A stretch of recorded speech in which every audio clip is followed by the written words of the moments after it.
Assalamualaikum warahmatullahi wabarakatuh. Pada kesempatan kali ini, kita akan membahas tentang resiko dan manajemen resiko bank pada mata kuliah Manajemen Keuangan Perbankan Ekonomi.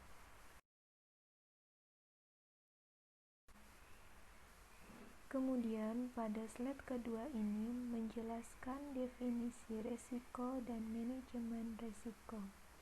Definisi dari resiko adalah potensi terjadinya suatu peristiwa yang dapat menimbulkan kerugian pada bank. Kemudian, definisi manajemen resiko adalah serangkaian prosedur dan metodologi yang digunakan untuk mengidentifikasikan, mengukur, memantau, dan mengendalikan resiko yang timbul dari kegiatan usaha bank. Tujuan dari proses manajemen resiko yang efektif adalah untuk memastikan bahwa hasil yang diterima adalah relatif mencukupi dibandingkan secara relatif dengan risiko yang diambil.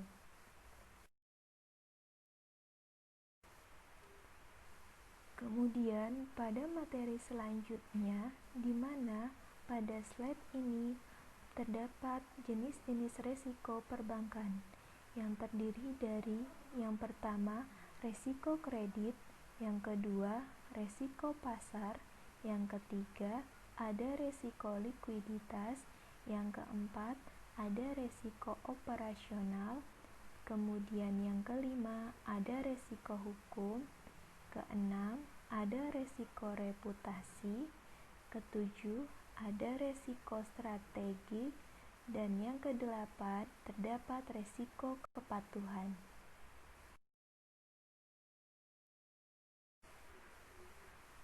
Pada slide ini, kita akan membahas apa yang dimaksud dengan risiko kredit. Risiko kredit adalah risiko kerugian yang dikaitkan dengan kemungkinan kegagalan klien dalam membayar kewajibannya atau risiko di mana debitur tidak dapat melunasi hutangnya. Pada risiko kredit ini terjadi karena ketidakpastian atau kegagalan pasangan usaha untuk memenuhi kewajibannya. Risiko kredit ini bisa berasal dari berbagai kegiatan fungsional bank seperti perkreditan, treasury, investasi, dan pembiayaan perdagangan yang tercatat dalam administrasi bank. Selanjutnya, jenis risiko perbankan yang kedua yaitu risiko pasar. Risiko pasar ini memiliki pengertian yang dimana risiko pasar merupakan risiko kerugian pada naik turunnya posisi neraca yang muncul akibat pergerakan pasar modal. Risiko pasar ini termaksud dalam risiko gabungan yang terbentuk akibat perubahan suku bunga, perubahan nilai tukar, serta hal-hal lain yang menentukan harga pasar saham maupun ekuitas dan komoditas. Pada risiko pasar ini terjadi risiko kerugian karena adanya perubahan harga pasar dapat terjadi ketiga bentuk pada risiko harga, risiko likuiditas, dan discontinuity risk, di mana pada masing-masing tersebut memiliki pengertian. Yang pertama, risiko harga merupakan risiko kerugian dari pergerakan atau volatilitas suku bunga, nilai tukar, harga ekuitas, dan harga komoditas. Kemudian, pada risiko likuiditas merupakan risiko jumlah tertentu tidak dapat terbayar karena kekurangan dana. Selanjutnya, ada risiko discontinuity risk, yang dimana merupakan resiko kerugian yang timbul dari kesenjangan harga pasar dan bukan karena pergerakan harga secara kontinu. Jenis resiko perbankan yang ketiga yaitu berupa resiko likuiditas. Pada resiko likuiditas ini memiliki pengertian bahwa resiko jumlah tertentu tidak dapat terbayar karena kekurangan dana.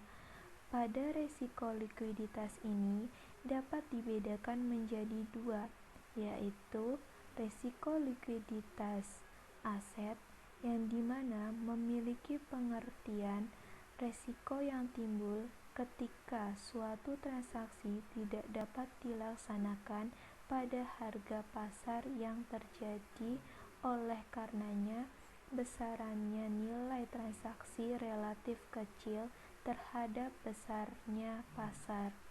Kemudian jenis resiko likuiditas yang kedua yaitu berupa resiko likuiditas pendanaan.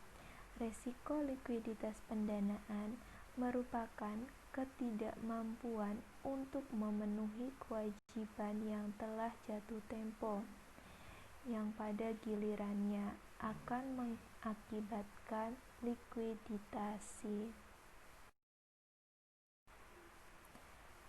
Resiko operasional ini merupakan jenis resiko perbankan yang keempat. Dalam resiko operasional merupakan resiko kerugian sebagai akibat dari tindakan manusia, proses, infrastruktur, atau teknologi yang mempunyai dampak operasional bank. Resiko operasional termasuk dalam resiko kegiatan yang menjurus terjadinya kecurangan, kegagalan manajemen, tidak memadainya sistem pengendalian dan prosedur operasional. Kesalahan teknis dapat menyebabkan kerusakan sistem informasi, kerusakan proses transaksi, tidak berfungsinya settlement, atau tidak berjalannya back office operation.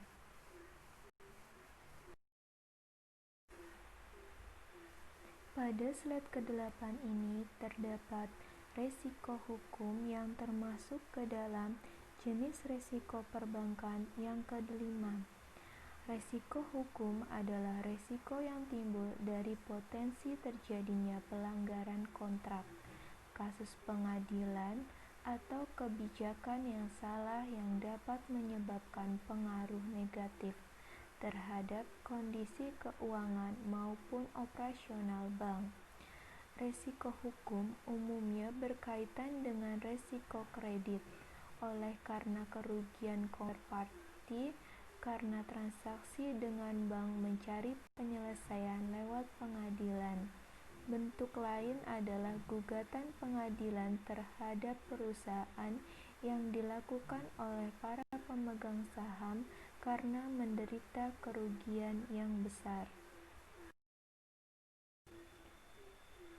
Kemudian resiko yang ke-6 dari jenis resiko perbankan yaitu berupa resiko reputasi.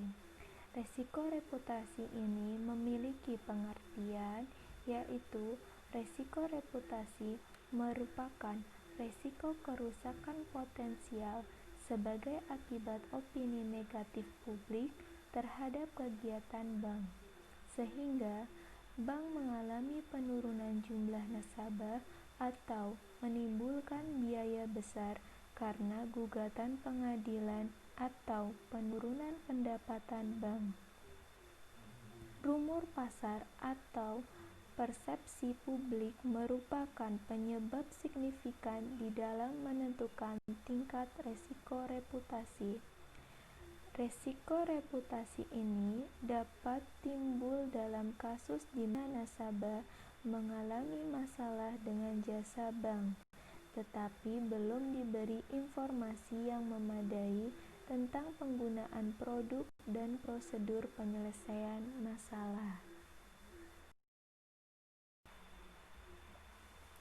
Resiko strategi merupakan jenis resiko perbankan yang kedelapan. Resiko strategi adalah resiko yang disebabkan karena adanya penetapan dan pelaksanaan strategi bank yang tidak tepat, pengambilan keputusan bisnis yang tidak tepat, atau kurang responsifnya bank terhadap perubahan eksternal, di mana akibat dari keputusan yang tidak tepat ini, bank harus mengeluarkan biaya yang besar dan gagal mencapai target bisnisnya. Jenis resiko perbankan yang terakhir yaitu berupa resiko kepatuhan. Resiko kepatuhan merupakan resiko yang disebabkan oleh bank yang tidak mematuhi atau tidak melaksanakan peraturan perundang-undangan dan ketentuan lain yang berlaku. Pada prakteknya, resiko kepatuhan ini melekat pada resiko bank yang terkait pada peraturan perundang-undangan dan ketentuan lain yang berlaku. Dalam materi resiko dan manajemen resiko bank, terdapat kerangka manajemen resiko, di mana proses manajemen resiko yang akan dilakukan oleh para manajer diletakkan dalam suatu kerangka kerja agar berjalan secara efektif apabila pertama, mampu memahami rantai resiko, melakukan analisa lingkungan untuk menetapkan konteks yang ada hubungannya dengan resiko seperti masalah politik, ekonomi, sosial, dan budaya. Yang kedua, mampu menetapkan atau mengkaji toleransi resiko, posisi, dan perilaku para stakeholder. Yang ketiga, mampu memahami peristiwa yang pernah diambil perusahaan yang dapat merugikan bank. Kemudian yang keempat, mampu melakukan penilaian atas resiko dan pengendalian yang ada. Kemudian yang kelima yaitu menyusun tanggapan dan menetapkan aktivitas pengendalian atas resiko yang ada. Dan yang terakhir, mengkomunikasikan dan melakukan pemantauan terhadap resiko dan pengelolaannya. Dalam materi ini terdapat budaya manajemen resiko, yang dimana terdiri dari 3 poin. Yang pertama yaitu keberhasilan mengkomunikasikan dan mengintegrasikan manajemen resiko dalam sebuah organisasi bank tidak terletak pada tekniknya, akan tetapi tergantung pada manusia pengambil dan pengelola resiko tersebut. Yang kedua, ada banyak pegawai, banyak karakter, sikap, dan keterampilan yang berbeda dalam bank menuntut adanya budaya organisasi di mana setiap orang harus menjadi manajer resiko karena setiap pegawai bertanggung jawab atas kegiatan dan hasil kerjanya. Kemudian, budaya manajemen resiko yang terakhir yaitu adanya pengembangan budaya manajemen resiko jauh lebih penting dibandingkan membangun sebuah kebijakan dan prosedur yang paling komplit, karena pengelolaan resiko harus diimplementasikan kepada setiap orang dari jenjang paling bawah sampai pada jenjang yang paling atas. Pada slide terakhir di pembahasan ini yaitu berjudul Langkah Membangun Budaya Resiko, yang terdiri dari 8 poin. Poin pertama menjelaskan untuk membentuk satuan kerja manajemen resiko sebagai pusat untuk membangun dan menyebarluaskan kebijakan dan prosedur resiko ke seluruh jenjang organisasi. Poin yang kedua, menyusun manual kode etik. Poin yang ketiga, mampu merekrut pegawai yang memiliki sikap yang baik untuk memberikan pelayanan yang terbaik kepada nasabah. Poin yang keempat, menjadikan manajemen risiko sebagai syarat untuk menduduki semua posisi manajemen. Poin yang kelima, pada pembahasan ini untuk mampu menerapkan sanksi bagi pelaksana atau pengambil risiko. Poin yang keenam yaitu menjelaskan bahwa untuk memberikan insentif guna mendorong pegawai mengelola risiko dengan menjadi lebih baik.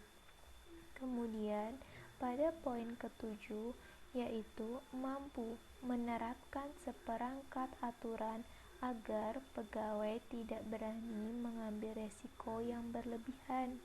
Kemudian pada membangun budaya risiko pada poin terakhir yaitu menjelaskan mampu memasukkan penilaian kinerja mengelola risiko ke dalam proses penilaian kinerja pegawai. Sekian pemaparan pada materi ini yang berjudul Risiko dan Manajemen Risiko Bank. Semoga materi yang saya paparkan dapat bermanfaat bagi kalian semua. Akhir kata saya ucapkan wassalamualaikum warahmatullahi wabarakatuh.